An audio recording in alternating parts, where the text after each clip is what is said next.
আনাস্তু নারা, আমি আগুন অনুভব করছি। ওই যে দূরে দেখা যাচ্ছে আগুনের মতো, আগুন দেখা যাচ্ছে দূরে। লাল্লি আতিকুম মিনহা বিকাবাজ, আমি একটু ওই দিকে যাই, সেখান থেকে আমি তোমাদের জন্য আগুন নিয়ে আসবো। আও আজিদু আলান নারি হুদাম, আর যদি আগুন নিয়ে আসতে নাও পারি তাহলে কমপক্ষে আগুন কোথায় আছে জেনে আসতে পারবো। সুবহানাল্লাহ। কে বলছেন? মুসা আলাইহিস সালাম আগুন আনতে যাচ্ছেন, দূর থেকে দেখেছেন আগুনের মতো দেখা যায়। সুবহানাল্লাহ। যখন কাছে গেলেন, কোথায় গেলেন? উনি তো ভাবছেন কি? আগুন। কি ভাবছেন? আগুন।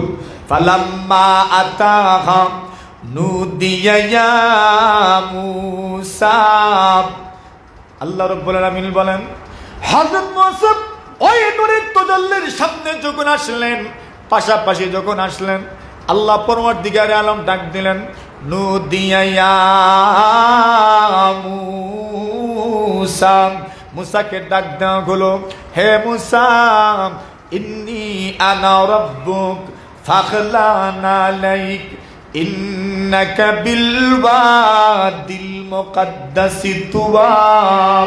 আল্লাহ রাব্বুল আলামিন ডাক দিয়ে বললেন, এ মুসা ইন্নী আনা রাব্বুক, আমি আগুন নয়, আগুন নয়। ইন্নী আনা রাব্বুক, তুমি যে আগুন দেখছ এটা মূলত কোনো আগুন নয়। ইন্নী আনা রাব্বুক, আমি হলাম তোমার রব। ফাখলানা আলাইক, পায়ের জুতা খুলে নাও। ইন্নাকা বিল ওয়াদিল মুকাদ্দাসি তুওয়া, তুমি এই মুহূর্তে পবিত্র তুওয়া পর্বতে আছো। আপনি ভাবছেন এটা আগুন, আগুন না, আগুনের লেলিহান শিখানা। ইন্নী আনা রাব্বুক, যাকে তুমি আগুন মনে করছো এটা আমি তোমার রবের নূরের তাজাল্লি। ইন্নী আনা রাব্বুক ফাখলানা আলাইক, জুতা খুলে নাও। ইন্নাকা বিল ওয়াদিল মুকাদ্দাসি তুওয়া, তুমি তুওয়া নামক পবিত্র ভূমিতে আছো, তুওয়া উপত্যকায় আছো, জুতা খুলে নাও। জুতা খুললেন।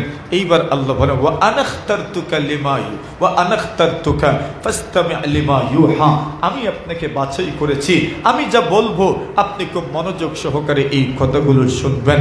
এরপরে আল্লাহ বলেন, ও মুসা ইন্নানি আনাল্লাহু লা ইলাহা ইল্লা আনা ফাবুদনি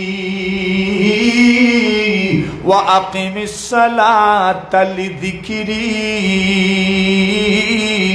আল্লাহ বলেন, এ মুসা আমি হলাম তোমার রব। ইন্নানি আনাল্লাহ, আমি হলাম তোমার রব। লা ইলাহা ইল্লা আনা, আমি ছাড়া কোনো মাবুদ নাই।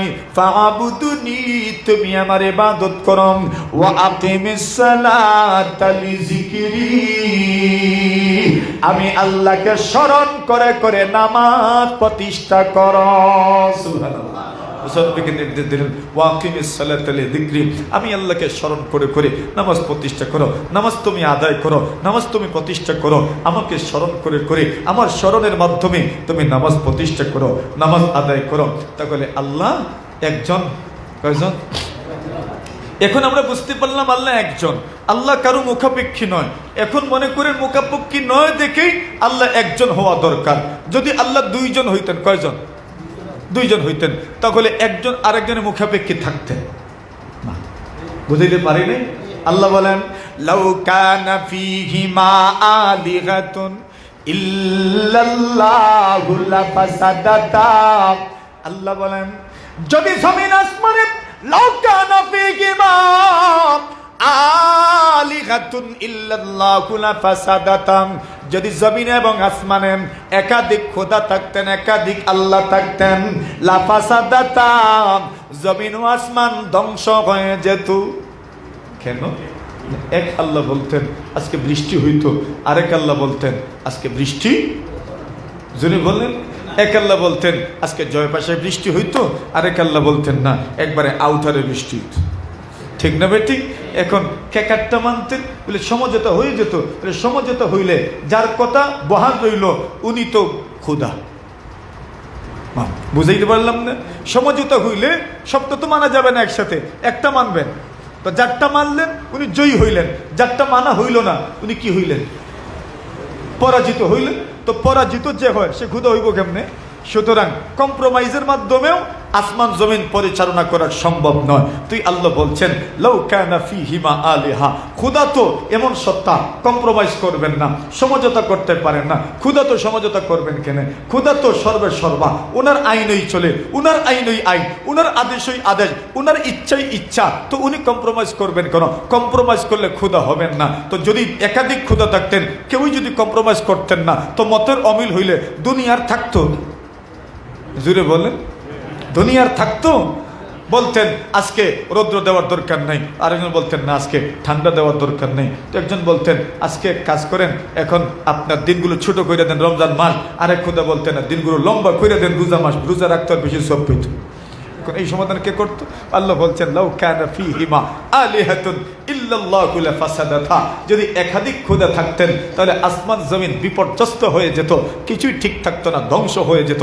কেন? কেউ কম্প্রোমাইজ করতে রাজি হইতেন না। কম্প্রোমাইজ করলেই তো আর খোদা থাকতে পারবেন না, খোদা হইতে পারবেন না। তো কম্প্রোমাইজ করবেন না, মতের অমিল হবে, পৃথিবী ধ্বংস হয়ে যাবে। এজন্য আল্লাহ বলছেন পৃথিবীতে একজনই খোদা, যার কারণে আজ পর্যন্ত সূর্য আর চাঁদের কক্ষপথে, তারকার কক্ষপথে আজ পর্যন্ত একটা অ্যাক্সিডেন্ট হয় নাই। হইছে? হইছে? ওয়ান বাই রোড করেন না, দেখেন ওয়ান বাই রোড হওয়ার পরে কত অ্যাক্সিডেন্ট হয়। 1/4 লেন্থ আর 6 লেন্থের রোড করেন, এরপরে দেখবেন কত অ্যাক্সিডেন্ট হয়। প্রবাসে যারা ছিলেন দেখছেন তো, বিদেশে এখনো তো চিটাং হাইওয়ে অথবা আপনার ওই যে আপনার পশ্চিমবঙ্গ ফরিদপুর গোপালগঞ্জ হাইওয়ে, জেনেদা যশোর হাইওয়ে অথবা ময়মনসিংহ হাইওয়ে, গাড়ি তো চালাই আমরা, কত অ্যাক্সিডেন্ট হয় সেটাও তো দেখি। কিন্তু আজ পর্যন্ত সূর্য চন্দ্র তারকা হাজার হাজার crore crore million billion trillion crore crore তারকারাজি যার যার কক্ষপথে চলছে। ওয়াসসামা ইদাতিল বুরুজ, আল্লাহ বলছেন কসম সেই আসমানের, যেই আসমানে কক্ষপথ আছে, গতিপথ আছে, চন্দ্রের গতিপথ আছে, সূর্যের গতিপথ আছে, তারকার গতিপথ আছে, নক্ষত্ররাজির গতিপথ আছে। পথের অভাব নাই, রাস্তার অভাব নাই, রুটের অভাব নাই, হাইওয়ে রুটের অভাব নাই, কিন্তু একটা চালক পর্যন্ত নাই। কিন্তু আজ পর্যন্ত একটা অ্যাক্সিডেন্ট হইল না। আরেক কেন হইব? সবকিছুর নিয়ন্ত্রণ কার হাতে? যালিকা তাকদীরুল আজিজিল আলীম। সবকিছু কার নিয়ন্ত্রণে? আল্লাহর নিয়ন্ত্রণে। ড্রাইভার বসা থাকার পরেও অ্যাক্সিডেন্ট ঘটে যায়, কিন্তু কেউ তো বসা নাই। চন্দ্র কে চালায়, সূর্য কে চালায়, তারকাগুলো কে চালায়? যার যার কক্ষপথেই চলে, একটু এদিক সেদিক হয় না, একটু এদিক সেদিক হয় না। চালক থাকার পরেও গাড়ি লাইন আউট হয়ে যায়, চালক থাকার পরেও বগি লাইন আউট হয়ে যায়, কিন্তু চালক নাই। আর সবগুলো যার যার কক্ষপথে চলছে, নিশ্চয় চালক আছেন। উনি কে? ওই আল্লাহ পরিচয় দিচ্ছেন কুল হুয়াল্লাহু আহাদ আল্লাহুস সামাদ। আল্লাহ অমুখাপেক্ষী, আল্লাহর মুখাপেক্ষী কেউ না, আল্লাহ কারো মুখাপেক্ষী নয়। এইবার আল্লাহ তার পরের পরিচয় তুলে ধরছেন লাম ইয়ালিদ ওয়া লাম ইউলাদ। আল্লাহ কাউকে জন্ম দেননি, আল্লাহ কারোর থেকে জন্ম নেননি। সুবহানাল্লাহ। আল্লাহ কাউকে জন্ম দেননি মানে আল্লাহর সন্তান নাই, আল্লাহর মাতা পিতাও নাই। কেমনে থাকবো আল্লাহর মাতা পিতা? ওয়ালাম ইয়াকুল্লাহু কুফুয়ান আহাদ। আল্লাহর সমকক্ষ তো কেউ নাই, আল্লাহর সাদৃশ্য কেউ নাই, আল্লাহর নাজির কেউ নাই, আল্লাহর দৃষ্টান্ত কেউ নাই, আল্লাহর শাবিহ কেউ নাই, আল্লাহর মতো কেউ নাই, আল্লাহর মতের মতো কেউ নাই। লাইসা কামিসলিহি শাইউন। আল্লাহর সমকক্ষ হওয়ার মতো কেউই নাই, আল্লাহর সমকক্ষ হওয়ার মতো কেউ নাই। একমাত্র আল্লাহই এমন সত্তা যার মতো কেউ নাই। সুবহানাল্লাহ। ওয়ালাম ইয়াকুন লাহু কুফুয়ান আহাদ। একমাত্র আল্লাহই এমন সত্তা যার মতো কেউ নাই, যার সমকক্ষ কেউ নাই। এমন বলেন নাই দুনিয়াতে অনেক কিছুর সমকক্ষ আছে, কিন্তু একমাত্র সত্তা আল্লাহ যার সমকক্ষ কেউ নাই। এমন সত্তাবান নাই, এমন কোন সত্তার নাই যেই সত্তার সমকক্ষ কেউ নাই। একমাত্র আল্লাহ এমন এক সত্তা যার সমকক্ষ আর কেউ নাই। এই দিক থেকে আল্লাহ অতুলনীয়, আল্লাহর সমকক্ষ নাই। বলে পৃথিবীর সব জিনিসের সমান অন্য জিনিস দুনিয়াতে থাকতে পারে, কিন্তু আল্লাহ এমন এক সত্তা যার সমান আর কেউ নাই। এই দিক থেকেও আল্লাহ অভিন্ন, আল্লাহ তাআলা অদ্বিতীয়, অতুলনীয়, আল্লাহর মতো কেউ নাই। আল্লাহর সন্তান আছে? বলতো তো আরে দুনিয়ার মানুষ বলতো আল্লাহর সন্তান আছে, নাউজুবিল্লাহ বলেন। আল্লাহ বলেন মানুষ কত জালিম চিন্তা করে। আল্লাহ বলছেন দেখো মানুষ কত বড় জালিম। কষ্ট হইতেছে আপনাদের? হ্যাঁ, আল্লাহ বলছেন দেখো মানুষ কত বড় জালিম। আরে আপনাদের সৌভাগ্য তাফসীর শুনতে পারছেন। এই সময় বড় কঠিন যে আপনারা এত আনন্দের সাথে বসছেন, আলহামদুলিল্লাহ বলেন, তো আগ্রহ নিয়ে বসছেন। রমজান মাস, কোরআন নাজিলের মাসে আপনারা তাফসীর শুনতে পারছেন। অনেক জায়গাতে মানুষের তাফসীর শোনার আগ্রহ আছে, কিন্তু ব্যবস্থা করে দেওয়ার মতো মানুষ নাই। ব্যবস্থা করে দিবে কে এমন মানুষ নাই, ব্যবস্থা করার মতো ইন্তেজাম হয় না, ব্যবস্থা হয় না, শোনা যায় না। আপনাদের ব্যবস্থা হয়েছে, যাদের মাধ্যমে হয়েছে এদের মনটাও খুশি হবে। আপনারা সৌভাগ্যবান যে আপনারা এই ব্যবস্থা পেয়েছেন, আলহামদুলিল্লাহ বলেন। তো আল্লাহ বলছেন দেখো এই পৃথিবীতে কিছু মানুষ ছিল, কিছু সম্প্রদায় ছিল যারা বলতো আল্লাহর ছেলে মেয়ে আছে, নাউজুবিল্লাহ। এখন কিভাবে? ইহুদিরা বলতো তাদের এক নবী উজাইর আলাইহিস সালাতু ওয়াস সালাম, কে? উজাইর আলাইহিস সালাতু ওয়াস সালাম, এক নবীর নাম উজাইর আলাইহিস সালাতু ওয়াস সালাম। উনাকে তারা বলতো আল্লাহর সন্তান, নাউজুবিল্লাহ বলে। আল্লাহর ছেলে বলতো, নাউজুবিল্লাহ বলে। কি বলতো? উজাইর আল্লাহর ছেলে। উজাইর এমন এক নবী, কোরআনে মাজিদের মধ্যে ঘটনা ওনার ব্যাপারে বর্ণিত আছে। উনি এক রাস্তা দিয়ে যাচ্ছিল, যেতে যেতে এক শহরে গেলেন। এক শহরে যাওয়ার পরে দেখেন এই শহরে উনি আগেও গেছেন, অত্যন্ত প্রসিদ্ধ শহর, অত্যন্ত প্রচলিত একটা শহর। কিন্তু ওই দিন গিয়ে দেখেন শহর ধ্বংস হয়ে গেছে। কি হয়ে গেছে? ধ্বংস হয়ে গেছে। উনি আশ্চর্য হইলেন, যেই শহর ইদানিং কয়েকদিন আগ মুহূর্ত পর্যন্ত পুরা এলাকায় একটা গুরুত্বপূর্ণ শহর ছিল, ওই শহরটা এমনভাবে ধ্বংস হইল। আন্না ইউহয়িল্লাহু হাদিহি বা'দা মাউতিহা। ওই শহরটা ধ্বংস হওয়ার পরে আবার আল্লাহ পাক ওই শহরটাকে কিভাবে জিন্দা করবেন? আল্লাহু আকবার। এই কথা বলা মাত্রই ফাআমাতাহুল্লাহু মিআতা আম, আল্লাহ উজাইর আলাইহিস সালাতু ওয়াস সালামকে 100 বছরের জন্য ঘুম পাড়ায় রাখছেন। কত বছর ঘুমাইছেন? 100 বছর। আমাদের ভাইয়া তো নাই 100 বছর, আর উনি ঘুমাইছেনই কত বছর? 100 বছর ঘুমাইছেন।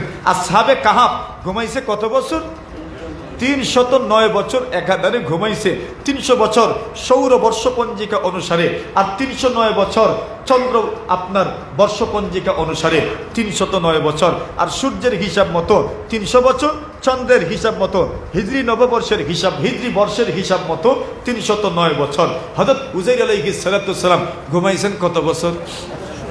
100 বছর। আল্লাহ এরপরে জিন্দা করছেন, ঘটনা অন্যরকম, সেদিকে আর আমরা যাচ্ছি না। উজাইর কি চিনাইলাম। উজাইর আলাইহিস সালাতু ওয়াস সালাম সম্পর্কে ইহুদিদের মত হইল ওয়াকালাতিল ইয়াহুদু উজাইরুন ইবনুল্লাহ। আল্লাহ বলেন আবু মুহাম্মদুর রাসূল, এই পৃথিবীতে ইহুদি যারা এরা দাবি করে, এরা বলে উজাইর আলাইহিস সালাতু ওয়াস সালাম আল্লাহর ছেলে, নাউজুবিল্লাহ। এখন ইহুদিরা এরা তো খ্রিস্টানদের আগের ধর্ম। ইহুদিরা যখন উজাইরকে আল্লাহর ছেলে সাব্যস্ত করেছে, ইহুদি এবং খ্রিস্টানদের মধ্যে দ্বন্দ্ব। তো খ্রিস্টানরা মনে মনে ভাবলো তারা তো তাদের নবীকে আল্লাহর ছেলে বলেছে, এখন আমরা যদি আমাদের নবীকে আল্লাহর ছেলে বলি না, তো আমরা তো মর্যাদার দিক থেকে আমরা ছোট হয়ে গেলাম। তো এখন তারা কি করবে? তারা বলে আমাদের নবী ঈসাও আল্লাহর ছেলে, নাউজুবিল্লাহ। ওয়াকালাতিন নাসারাল মাসীহ ইবনুল্লাহ। আল্লাহ বলেন আগু নবী মুহাম্মদ ইয়াকুতের যেমন ভাবে উজাইর আলাইহিস সালাতু ওয়াস সালামকে আল্লাহর ছেলে বলেছে, ঠিক এমন ভাবে খ্রিস্টানরা, নাসারারা হযরত ঈসা আলাইহিস সালাতু ওয়াস সালামকে আল্লাহর ছেলে বলে, নাউজুবিল্লাহ। জন্মগ্রহণ করলে তাদের চেহারাটা কি হয়ে যেত? কালো হয়ে যেত। মেয়ে সন্তান জন্মগ্রহণ তারা কোনোভাবে সহ্য করতে পারত না। ওয়া ইযা বুশিরা আহাদুহুম বিল উনসা যাল্লা ওয়াজহুহু মুসওয়াদ্দান ওয়া হুয়া কাযীম ইয়াতাওয়ারা মিনাল কওম। আর মনে মনে চিন্তা করত আয়ুমসিকুহু আলাহু, লাঞ্ছনা সহ্য করে ওই মেয়েটাকে জীবিত রাখবে। আমি আদুসুহু ফিতুরাব, নাকি লাঞ্ছনা থেকে বাঁচার জন্য মেয়েটাকে জীবিত কবর দিয়ে দিবে, নাউজুবিল্লাহ বলেন। এই জন্য মক্কার মানুষ কত মেয়েকে যে জীবিত কবর দিয়েছি, হিসাব নাই হিসাব নাই। ওই বাবারা কেমনে বুকটা ধরাইল, নিজের সন্তানগুলো মেয়েগুলোকে পর্যন্ত জীবিত কবর দিয়ে দিল। মক্কার মুশরিকরা বলে, ইহুদিরা বলল উজাইর আল্লাহর ছেলে, খ্রিস্টানরা বলেছে হযরত ঈসা আলাইহিস সালাতু সালাম আল্লাহর ছেলে। দুনো পক্ষই তো আল্লাহরে ছেলে দিল, মেয়ে তো আল্লাহরে কেউ দিল না। তাহলে যাও আমরা মুশরিকরা আল্লাহর জন্য মেয়ে সাব্যস্ত করব। মুশরিকরা বলেন আল মালাইকাতু বানাতুল্লাহ, মুশরিকরা বলেন সমস্ত ফেরেশতারা বলেন আল্লাহর মেয়ে। জোরে বলে সমস্ত ফেরেশতারা আল্লাহর মেয়ে। আরে নাউজুবিল্লাহ, জোরে বলেন। আল্লাহ বলেন ওরে ডাকাইতের দল, তোমরা এত বড় বেইনসাফ, এত বড় বেইনসাফ তোমরা দিলে। আচ্ছা ছেলে দিলেও কমপক্ষে মানা যাইতো, ঠিক না? যে তোমরা যেটা পছন্দ করো এটাই আমারে দিছো। তোমরা তো ছেলে পছন্দ করো, তো যদি কমপক্ষে বলতে যে ফেরেশতা আমার ছেলে, তো না বলা যেত যে তোমরা যেটা পছন্দ করো কমপক্ষে এটা আমারে দিছো, কিন্তু তোমরা আমারে এমন একটা দিছো যেটা তোমরা নিজের জন্য পছন্দ করো না, ঠিক না? এরা মেয়েকে নিজেদের জন্য পছন্দ করে, মেয়ে সন্তান জন্ম নিলে এরা কবরস্থ করে ফেলে। আল্লাহ বলেন অন্য আসূরার মধ্যে, আল্লাহ বলেন আল্লাকুমুজ যাকারু ওয়া লাহুল উনসা তিলকা ইদান কিসমাতুম দিজা। আল্লাহ বলেন তোমাদের জন্য ছেলে আর আমি আল্লাহর জন্য বুঝি মেয়ে। এটা কত অসমবন্টন! এটা তো বেইনসাফি, নিতান্তই বেইনসাফি ছাড়া আর কিছু নয়। তোমরা ছেলে আর আমাকে মেয়ে দিছো, কত বড় বেইনসাফি তোমরা করছো। মূলত আল্লাহর ছেলেও নাই, কোনো মেয়েও নাই। সুবহানাল্লাহ বলেন। লাম ইয়ালিদ, আল্লাহ কাউকে জন্ম দেন নাই। দিল্লিতে একসময় দেরাদুনে, দেওবন্দ মাদ্রাসার পাশে দেরাদুন শহরে একবার বিতর্ক হচ্ছিল। একসময় তো এটা ব্রিটিশের দখলে ছিল, আর ব্রিটিশরা তো খ্রিস্টান, তারা খ্রিস্টানিটি ধর্ম গ্রহণ, তারা আপনার ঈসাইয়্যত ধর্মে দীক্ষিত ছিল। তারা বলতো ঈসা আল্লাহর ছেলে। কিন্তু আহলুস সুন্নাত ওয়াল জামাত, দেওবন্দি হও, ফুলতলি হও, আর যে কোনো মস্তকের হও, আমরা হানাফি মাযহাব, সাথে সাথে আহলুস সুন্নাত ওয়াল জামাতের সব মানুষের আকীদা, বিশ্বাস, মুমিন মুসলমান মানেই আমরা বিশ্বাস করি আল্লাহর কোনো ছেলে মেয়ে জোরে বলেন, আল্লাহর কোনো ছেলে মেয়ে নাই। এইবার এখানে তর্ক বিতর্ক হচ্ছে, উনি লেকচার করছেন, বক্তৃতা করছেন। আল্লাহ তাআলা, উনি আল্লাহ তাআলার ছেলে হচ্ছেন ঈসা আলাইহিস সালাতু সালাম। যীশু খ্রিস্ট, যীশু ঈসা আলাইহিস সালাতু সালাম আল্লাহর ছেলে। কথাটা মাদ্রাসার ছাত্র যখন শুনছে তার কাছে বড় কষ্ট হইল। আরে আল্লাহর ছেলে আছে, আল্লাহ কোরআনে বলছেন লাম ইয়ালিদ, আল্লাহর কোনো সন্তান নাই, আর এই পাদ্রী বলে আল্লাহর বুঝি সন্তান আছে। এখন আপনি দেখবেন ছাত্র যারা হন এদের রক্ত গরম থাকে না? স্টুডেন্ট যারা, ছাত্র জমানার রক্ত কি ঠান্ডা থাকে আর গরম থাকে? ছাত্র জমানার রক্ত তো গরম থাকে। এখন ছাত্র লাফ দিয়ে দাঁড়ায় গেছে, বলছেন পাদ্রী আপনি কি বলছেন? আমার আল্লাহর বুঝি সন্তান আছে? কি বলছেন আপনি আল্লাহর সন্তান আছেন? এবার পাদ্রী প্রমাণ করতে চান আল্লাহর সন্তান আছেন, ঈসা আল্লাহর ছেলে। আর ছাত্র, মাদ্রাসার ছাত্র প্রমাণ করতে চায় আল্লাহর ছেলে নাই। কিন্তু উনি তো দলিল দিচ্ছেন কোরআন হাদিস থেকে, কোরআন সুন্নাহ থেকে। পাদ্রী তোমার কোরআন হাদিস মানলে না, ঠিক না বেটি? তোমার কোরআন সুন্নাহ তো সে মানে না, এর জন্য আপনার দলিলও তার কাছে গ্রহণযোগ্য হচ্ছে না, কারণ আপনার কোরআন সুন্নাহ সে মানে না। যুক্তি দিতে হবে। এখন বলেন তো, এমন একটা পরিবেশ পরিস্থিতি যেন ছাত্র মনে হয় পরাজিত হয়ে যাবে।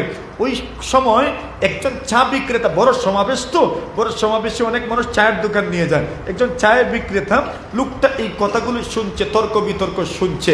মুসলমান, পাক্কা মুসলমান, ইসলামের দরদ আছে। আল্লাহর বান্দার কাছে মনে হইল এই মুহূর্তে যদি ছাত্র পরাজিত হয় তো ইসলাম ধর্মের বদনাম, ঠিক না? সুতরাং তাকে সহযোগিতা করার দরকার। আল্লাহর বান্দা চায়ের চুলা আর কেতলি রেখে আস্তে আস্তে ওই ছাত্রের সামনে গেলেন, গিয়ে জিজ্ঞাসা করলেন, মোল্লাজি, মৌলানা সাহেব, ইহা কি এক বাচ্চি ধরাই, ইহা কি হচ্ছে, কোন কথাবার্তা হচ্ছে? উনি বলেন দেখেন না, পাদ্রী বলে আল্লাহ নাকি ছেলে আছে, ঈসা নবী নাকি আল্লাহর ছেলে। আচ্ছা ঠিক আছে, আমি দেখছি ওনার সাথে তর্ক আমি করছি, আপনি মৌলানা সাহেব আপনি বসেন, আপনি তর্ক করার দরকার নাই। মৌলানা সাহেবের রাগ উঠছে, ছাত্র বলছে আমি পারি না আর আপনি পারবেন।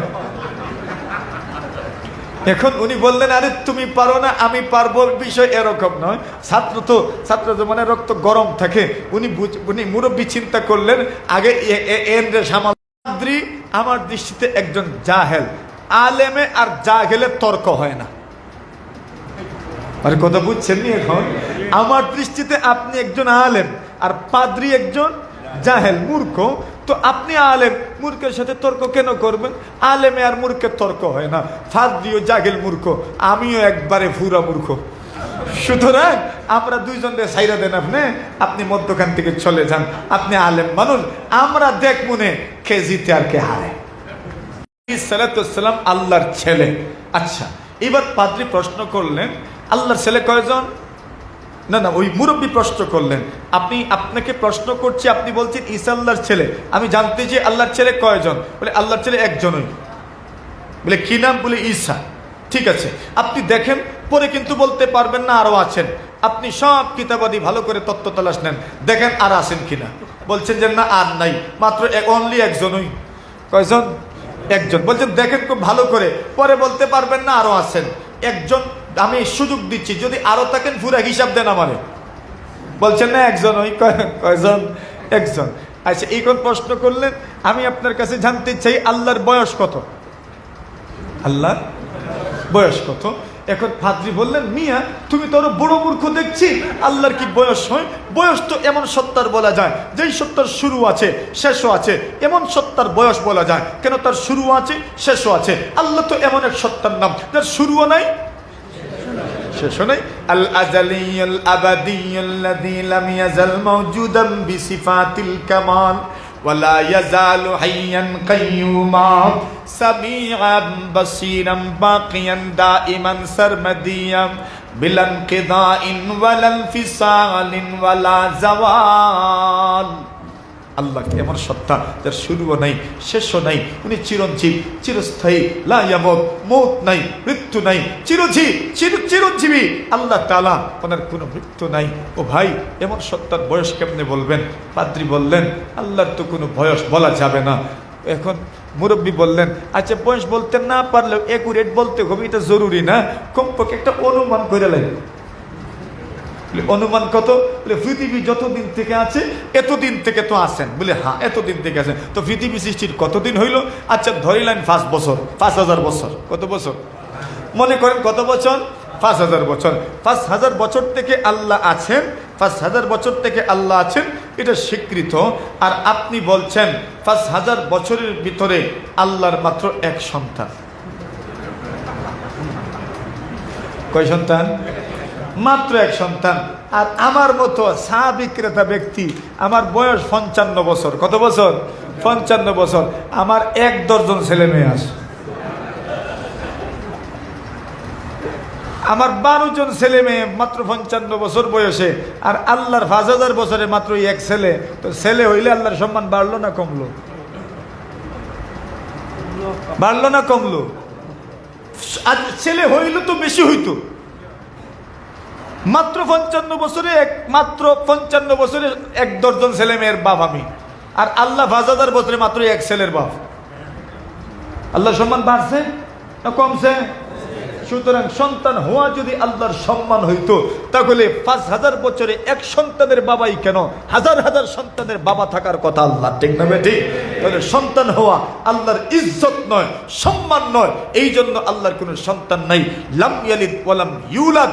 যেই মাত্র এই যুক্তি ফাদ্রিয়ে শুনছেন, এমনিতেই মুখটা বন্ধ হয়ে গেছে, ইসলাম ধর্ম জিতে গেছে। আল্লাহ বলেন, কুল্লু আল্লাহু আহাদ আল্লাহুস সামাদ লাম ইয়ালিদ ওয়া লাম ইউলাদ। আল্লাহ কাউকে জন্ম দেন নাই, আল্লাহ কারো থেকে জন্ম নাই, আল্লাহর ছেলে সন্তান নাই, আল্লাহর মেয়ে সন্তান নাই, আল্লাহর মাতা পিতাও নাই। ওয়ালাম ইয়াকুল লাহু কুফুয়ান আহাদ। আল্লাহর মতো কেউ নাই, আল্লাহর মতো কেউ নাই। এই আয়াতের মাধ্যমে বোঝা যায় আল্লাহর মতো কেউ নাই। তাহলে আল্লাহরও কিন্তু একটা সূরত আকার, আকৃতি থাকার সম্ভাবনা আছে না নাই? জুড়ে বলেন। কিন্তু কেমন আছে কেউ জানে? বলেন বলেন, কেউ জানে না। আল্লাহ তাআলা বলেন, ও বান্দা আমার কিন্তু হাত আল্লাহর হাতের কোথাও কোরআন সুন্নাহর মধ্যে আছে, আল্লাহর পার কোথাও কোরআন সুন্নাহর মধ্যে আছে, আল্লাহ শুনেন এই কথাও কোরআন সুন্নাহর মধ্যে আছে, আল্লাহ দেখেন কি এই কথাও কোরআন সুন্নাহর মধ্যে আছে। কিন্তু আল্লাহর দেখাটা কেমন হবে, আল্লাহর কি চোখ আছে, থাকলে থাকতে পারেন, কেমন আছে কেউ জানি না। আল্লাহর কি কান আছে, হ্যাঁ আছে, কিন্তু কেমন আছে কেউ জানি না। আল্লাহর গুড়ালি আছে, হ্যাঁ আছে, কেমন আছে কেউ জানি না। আল্লাহ বলেন ইয়াউমা ইউকশাফু আন সুক ওয়া ইউদআউনা ইলাস সুজুদ। আল্লাহ বলেন, আল্লাহ পাক রব্বুল আলামিনের গুড়ালি উন্মুক্ত করে দেওয়া হবে, গুড়ালি খোলা হবে। আল্লাহর পার গুড়ালিও আছে, সুবহানাল্লাহ বলেন। কেমন কেউ জানে না। ইয়াদুল্লাহি ফাওকা আইদিহিম, আল্লাহর হাত এদের হাতের উপরে। সুবহানাল্লাহ, কোরআনে আল্লাহ বলছেন আল্লাহর হাত এদের হাতের উপরে। আল্লাহর কি আছে? হাতও আছে। কেমন আছে বলে আমরা জানি না, আপনার মতো না, আপনার মতো না। ওয়ালাম ইয়াকুল্লাহু কুফুয়ান আহাদ, আল্লাহর সমকক্ষ কেউ নাই, আল্লাহর সমকক্ষ কেউ নাই, আল্লাহর সমকক্ষ কেউ নাই। আল্লাহ সবটাই আছে। কেমন আছে আমরা কেউ জানি না, আমরা কেউ জানি না, আমরা কেউ জানি না। ওয়াসসুআলু আনিল কাইফিয়াতি বিদআতুন, কিভাবে কি রকম এগুলো কিছু জানি না, এগুলো সম্পর্কে প্রশ্ন করাও যাবে না। কথা বুঝে আসছে? এগুলো সম্পর্কে প্রশ্ন করাও যাবে না। আছে, কিভাবে আছে কিছুই জানি না। আল্লাহ রাসূল বলছেন, আরে দেখবেন আল্লাহকে কিয়ামতের দিন। সুবহানাল্লাহ বলেন। আল্লাহকে কিয়ামতের দিন দেখবেন, আল্লাহকে কিয়ামতের দিন দেখবেন। উজুহু ইয়াওমাইদিন ইলা রাbb, আল্লাহ পাক রব্বুল আমিন বলেন ওয়াজুহু ইয়াওমাইদিন নাযিরাম ইলা রাব্বিহা নাযিরাম। কিছু মুখ ওই দিন সজীব থাকবে, ওই মুখগুলো আল্লাহর দিকে তাকাইতে থাকবো। সুবহানাল্লাহ। তাহলে আল্লাহর দিকে তাকাইবেন, বুঝেই তো যাচ্ছে। একটা তৌফিক দান করেন, উপলব্ধি করার তৌফিক দান করেন। রবের নাম দিল থেকে নেয়ার দরকার, মাঝে মধ্যে উচ্চ স্বরে আল্লাহু আকবার বলা দরকার। এমনকি বলছেন কোন জায়গায় যদি আগুন লাগে আর কেউ যদি জুড়ে আল্লাহু আকবার বলে, সম্ভাবনা হয়ে গেছে এখন। এজন্য এটাকে চার্জ দেওয়ার দরকার। কি দেওয়ার দরকার? চার্জ দেওয়ার দরকার, একটু বাড়ানোর দরকার। মাঝে মধ্যে আল্লাহ শব্দগুলো একটু উচ্চ আওয়াজে বলার দরকার। আল্লাহ তৌফিক দান করুন, আমিন। মাঝে মধ্যে আজান দিয়ে ইনশাআল্লাহ, আজান মুখস্থ আছে তো সবার, ওই সময় জুড়ে দিতে পারবেন, আল্লাহ আকবার জুড়ে বলতে পারবেন, আল্লাহ আকবার জুড়ে বলতে পারবেন। অন্য সময় এত জুড়ে বলতে পারবেন না, মনেও দিত না, লজ্জাও লাগতে পারে। কিন্তু আজানের সময় আর লজ্জা লাগবে না। এজন্য কমপক্ষে আজান দেওয়ার চেষ্টা করিয়েন জুড়ে সুরে আল্লাহু আকবার। কানও বন্ধ, নাকও বন্ধ, আবার শুধু মুখ দিয়া বের হবে। এজন্য মুখ দিয়া যখন আওয়াজ বের হবে কানটা বন্ধ করে দিবেন, পুরোটা আওয়াজ মুখ দিয়ে বের হবেন। জুড়ে সুরে তাকবীর দিয়ে আল্লাহু আকবার বলবেন। আল্লাহ আমাদেরকে কবুল করুক, আমিন। সূরাতুল ইখলাসের ফজিলত যা আলোচনা করেছি, আল্লাহ এই ফজিলতকে সামনে নিয়ে স্মরণ করে করে সূরাতুল ইখলাস পাঠ করার তৌফিক আমাদেরকে দান করুন, আমিন। ওয়া আখিরু দাওয়ানা আনিল হামদুলিল্লাহি রাব্বিল আলামিন।